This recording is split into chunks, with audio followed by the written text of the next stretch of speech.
Thank you for joining us today on the Dollars and Cents podcast. If you're tuning in for the first time, this is the show where we explore some of the most important and interesting financial topics in Singapore. And today we are coming to you from the Suntec Convention Centre for the InsureXpo 2025, an event proudly organised by CIMB Singapore. And this year's theme is From Protection to Prosperity, a timely reminder that building a secure financial future doesn't just start with growing wealth, but with laying down the right foundation of protections. And while many conversations around money tend to focus on growing wealth, what's equally important and often overlooked is how prepared we are when it comes to retirement. And that's exactly what we'll be diving into today's episode. The question we're asking today is Singapore a difficult place to retire? And with rising living costs, evolving lifestyle, and an aging population, many Singaporeans are also understandably worried about their ability to enjoy a financially secured retirement. And to help us unpack this issue, we're joined by Raymond Tan, who is the Head of Wealth Management and Preferred Banking at CIMB Singapore. Raymond, welcome to the show. Thanks for having me, Tim. Raymond, I just want to ask you the first question, which I think is what a lot of people have in mind when they think about retirement in Singapore, which is that, Singapore is, or at least to me, it feels like a very difficult place, a very expensive place to retire, simply because our cost of living is quite high. And every year we see the inflation number, it looks like it's getting more expensive. Property prices are not going down anytime soon. What are some of the primary challenges that you think people face when they plan for retirement in Singapore? Right. There's definitely an element of truth there, right? Singapore is not cheap. And so I think, what we need to do is really prioritize our financial needs. If you're just starting out in your career, retirement is not the first thing you think of. You have to worry about, getting a house, and sometimes you're looking at starting a family, etc. Right? So that you need to balance these immediate needs versus that longer term, need for financial independence and ultimately retirement planning. It can be quite tough, but we have a lot of safeguards, right? CPF is there. At least it provides a very good structure and a disciplined savings scheme, right? And when we have the opportunity to squirrel a bit more away, there's SRS as well, right? You don't have to be in the highest tax bracket, right, to benefit from SRS. And again, sometimes it's good because when the funds are locked up in that space, you start to think a lot more long term when you start thinking about how to utilize those funds for investments. So I think ultimately, it's finding that right balance, right?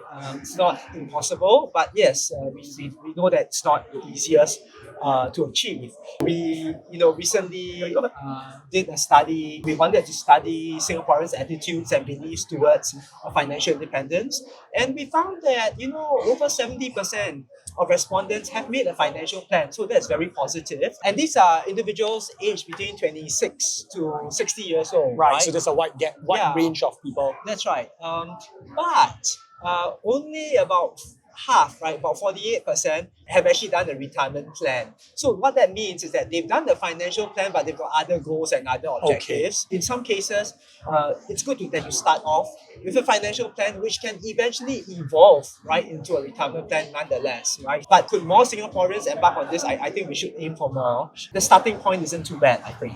I know that you presented earlier on the attitudes and beliefs that people have towards financial independence report. So that's a report that is available online, so you guys can check it out. Were there any interesting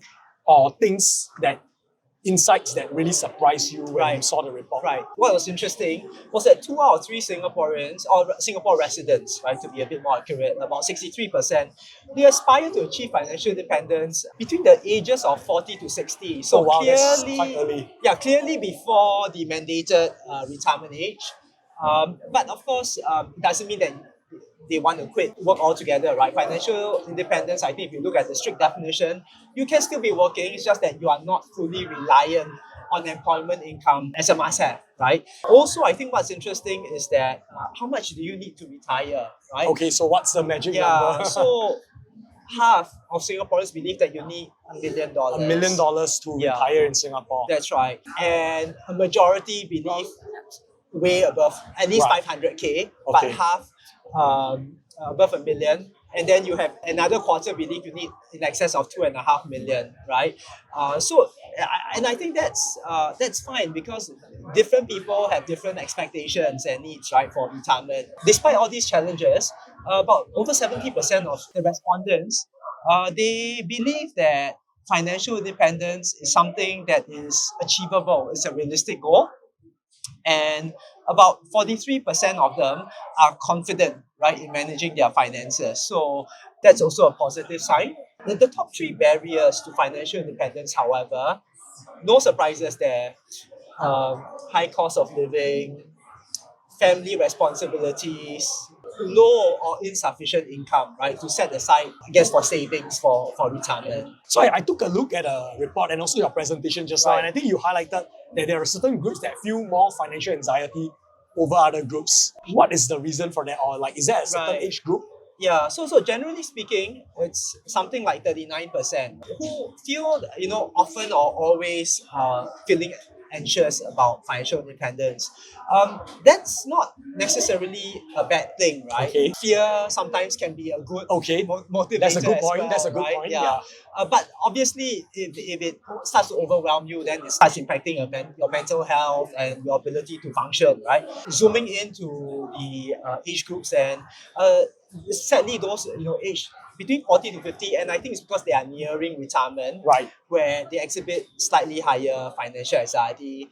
Almost half, right, 47% of them claim that they do feel anxious. I think I just would also think that as you grow slightly older and you have dependents or young children as well that you have to provide for, that is more likely or more inclined towards thinking about financial related matters more, which is also a reason why I think sometimes, it's always better to start planning younger as opposed to waiting till you are nearing retirement before you start to worry about this topic. We talk about the sandwich generation. I'm part of that generation, right? Where I'm also part of that generation.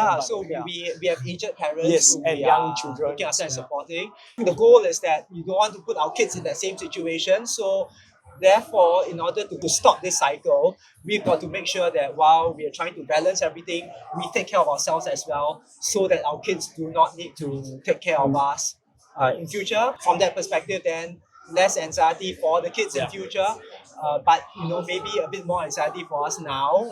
But I think that's something that a lot of us would want to aspire towards. It's a valid point because whenever I talk to parents around my age with young children and elderly parents, quite often one thing you realize is that a lot of their concerns about finance related matters need not necessarily because they're not planning well or not investing well or not thinking about insurance well, but really because they are worried about the cost of living for their parents as well as for their children as well. Yes. So and really the key is just to start early, right? Even if you don't have lots of resources, I think very often people misunderstand and think that you need to start with a sizable capital. But the reality is you start early, build the habits, start your financial plan. Even for fresh grads, we tell them start with $100 a month in savings, right? And at least you start the learning process. You build the savings habit early, and that sets you up very well. And you benefit from power of compounding as well. Yeah. Do you think that there is the expectation of retirement in Singapore has evolved over the years where, the younger people, and I'm really focusing on the keyword of FIRE here, where I hear a lot of younger people, they want to, as what your study mentioned, they want to retire or at least gain financial independence a lot earlier than maybe the generation before that. Yeah, that's one of the very interesting findings. For respondents under the age of 30, 60% of them, right, are aiming to achieve financial independence before the age of 40. Oh wow, so we are past that age. Yeah, right. Obviously, I didn't achieve that. I think it's great to have that aspiration. If they have set a goal like this, if you miss that goal by a couple of years, I think it's better than not having done anything in the first place. Having started the plan, right? In a way, it's like I think the younger generation today, they don't really expect or they don't really plan to work till their 50s or 60s, and a lot of them maybe just actually want to gain financial independence at an earlier age. Yeah, and the interesting thing is more than half of them express confidence in their financial management skills. Oh wow, that's great. Hope it's not overconfidence, but what we found is that they are very open to seeking financial advice. more than half of them are very willing to do that compared to the older age group. So I think that's definitely a positive, right? Be it from a financial advisor or by seeking online resources, etc. Yeah, I think nowadays it's a lot easier also to get access to some of this knowledge online compared to maybe 20 years ago where informations were not so readily accessible. So Yeah. these days, if you want to learn something, you can just go online, you can probably learn something as long as you That's go to true. the right Yeah, channel. dollars and cents, right? Go to the right channel. I think that's Yeah. also quite important. I just want to touch on retiring in Singapore. I think there is perhaps that perception that once you retire in Singapore, then you made it. But I think that's really not true because even in retirement, there are other concerns that you have to worry about. I think two main concerns I think a lot of retirees do think about. Number one, inflation. Right. So, the cost of living always seems to Right. be going up. So that can eat into their purchasing that's power, true. especially when they're no longer working, just living off, say, CPF Life. And secondly, also healthcare costs, right? Goes without saying, as we grow older, we should expect to incur higher healthcare costs because we go to the polyclinic, the hospital a little bit more often. My question is how can a retiree or someone, whether they are 65 and above and they are already retired, or maybe they are going into early retirement, think about these issues, these financial pressures? It's going to be quite tough if you are already at retirement age, right? We've got a lot of national schemes, MediSave, etc., right? And Shield plans, right? So these are national insurance scheme that provide that base coverage, and then you can, what you say, and then you top up, increase right? it. Yeah, if it's within your means, right, to then take care of yourself, so that you don't get hit by huge medical costs later on. Now, but if you're later in the game, I think then it's about also setting your expectations. Singapore healthcare is fantastic, so you don't need Class A wards. It's good to have. Yeah, exactly. But it's not a must-have because even at the public hospital, even if on the subsidized ward, you get the same level of treatment. Just that the ward maybe no aircon lah. Right. Yeah, exactly, right. And Singapore food is great, right? Our hawker centers serve up the best dishes, so you don't also need to live in luxury, right? Yeah. It doesn't necessarily mean a bad retirement. It can still be a very nice retirement that's not too expensive. Yeah. And I think really there is also some of the government scheme when you talk about annuity plans, CPF Life do provide for the escalating plan. So that allows for your 2% increment in terms of monthly CPF Life payout every year in order to combat some of the effects of inflation, which people can choose for if they want to as well. That is true. And I think everyone's heard of CPF Life, but you'll be surprised a lot of people don't exactly know there are even options involved. Yeah. The payouts can vary based on the options that you choose. As you near retirement age, is something that you should make a conscious effort to find out more about. Yeah. To be fair, I think the CPF Life plans, when you talk about the escalating plan, it was not always there. It was introduced, I think, 2017 or 2018. So some of the options are also introduced as the government recognizes that people do have concern about things like inflation. And I think even our MediShield Life coverage has increased as of this year, I believe. So there's also that evolvement of the scheme where they feel hey, coverage as medical cost goes up, we need to provide greater coverage level so that we can continue to cover people adequately. And I think the other thing is also CareShield Life, where it's evolved from the old ElderShield, where payouts were lower and for a finite period of time. That's right. To be basically a higher level of coverage. Right. Lifelong coverage as well. So and these are focused on disability, right? And if you are able to upgrade those plans, then it's easier to then make a claim because they look at the number of daily functions. Yeah, but that's also upgrading it also requires that there's a supplement plan, and I think one thing to just explain is that it does cost an additional premium on top of what you need to pay for your CareShield Life and your MediShield Life premiums, which is why I think it's very important to plan for this future medical expenses or medical premiums at an earlier age when we are working and we are able to contribute to our MediSave account. That's true. The concept of retirement, I feel, is also shifting, right? When I first started working, this was about 10 to 15 years ago, the idea of retirement is that you work till a certain point in your life, maybe 55, maybe 65 for some people, and then you stop working and then you have your retirement income to provide you with the income you need during retirement. But I think in today's context, a lot of people have just concepts like barista fire. Maybe I work hard in my first 10 years. I try to slow down when I reach my 30s, my early 40s. Maybe take a job which is like a part-time job so that I have more time also for other things in my life. Right. Do you think this is a concept that is resonating with more and more Singaporeans, younger Singaporeans, as well as what are some solutions that they can consider if they want to attain that kind of aspiration? Yeah, so it's definitely a very interesting concept, and obviously I've missed the boat.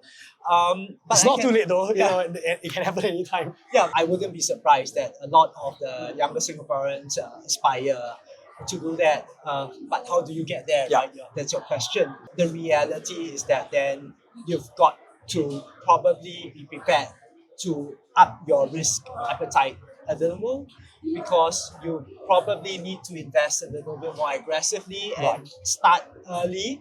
But it definitely requires some upfront sacrifice, right? To some extent, which is, maybe you have to spend less, right? In your younger years, eat out less, right? But when you build up your reserves, right, and you focus on that, and then work the power of compounding. So if you're prepared to do that, I think then it's possibly achievable, but there are trade-offs involved. I think my only other point is that higher risk appetite and aggressive investment strategy may not be everybody's cup of tea. So some people cannot sleep at night when they go into aggressive investment. So at the end, I think you also need to look at your own personality and whether it's something that you are prepared to stomach, right? It's just as, going to business is also not everybody's cup of tea, right? If you are someone who can stomach that and entrepreneurial in nature, and that's within your comfort zone, then I think that there's a goal that you can pursue. I guess the key point Raymond is highlighting is really that you're one of those who want to attain FIRE or financial independence by age 40. You kind of need to spend less, save more in your younger days, and also maybe invest with a little bit more aggression in the financial market so that you can earn the higher portfolio return. But that is also not for everybody. So you have to really ask yourself, whether you are able to do some of these things of saving more and investing more in your younger days. Yeah, that's true. And I mean, different strokes for different folks. Doesn't mean that if you achieve financial independence by 40, you're going to be a happier person. Very often we're caught in this rat race and you want to be first for everything, right? But maybe sometimes slow and easy might be a better approach for some. Really no one size fit all. My last question I just want to ask is really for people who feel like they didn't start early, right? So we talk a lot about, hey, it's important to start early so that we can save more, invest more in our younger days, allow compound interest to work in our favor. But what about for those of us who are watching this and we feel like, oh no, I'm no longer in my 20s, I'm no longer in my 30s, and I'm watching this and I want to retire as well, but I don't feel like I'm going to work for that many more years. Is there anything that we can do in order to get started today? So these days there are plenty of online resources, right? I mean, we have Dollars and Cents, right? You can learn a lot there, but also, the MES Basic Financial Planning Guide, now that was published quite recently. And they provide rules of thumb for individuals of different life stages, right? Some of these guides include, that you should set up aside, maybe 3 to 6 months worth of your expenses, and you have that ready, in liquid assets. You should obviously get sufficient insurance protection, and of course familiarize yourself with our national schemes like MediShield, CareShield, etc. But at the same time, when you insure yourself, you should try not to spend more than 15% of your take-home pay on insurance. So don't go overboard either, right? And once you've taken care of that basic protection, then start to invest, right? And of course, invest to the best of your ability. And generally speaking, you should target for at least 10% of your take-home pay. So very, very useful rules of thumb. If you can do more, definitely by all means. But I think, if you're able to implement this to some extent, then I think you're off to a very decent start. I think good point. We want to be well insured, not over insured, not under insured, because there's also other things we want to do, like grow our savings so that we can grow our retirement nest egg. Thank you, Raymond, so much for sharing your insights. And for those of you who are watching, if you're listening or watching to this episode, we hope this has been useful for you. If you like our content, don't forget to follow us by subscribing to us, whether you're watching this on YouTube, Spotify, or Facebook. And of course, leave us your comments if you have anything that you wish to add on to our discussion today.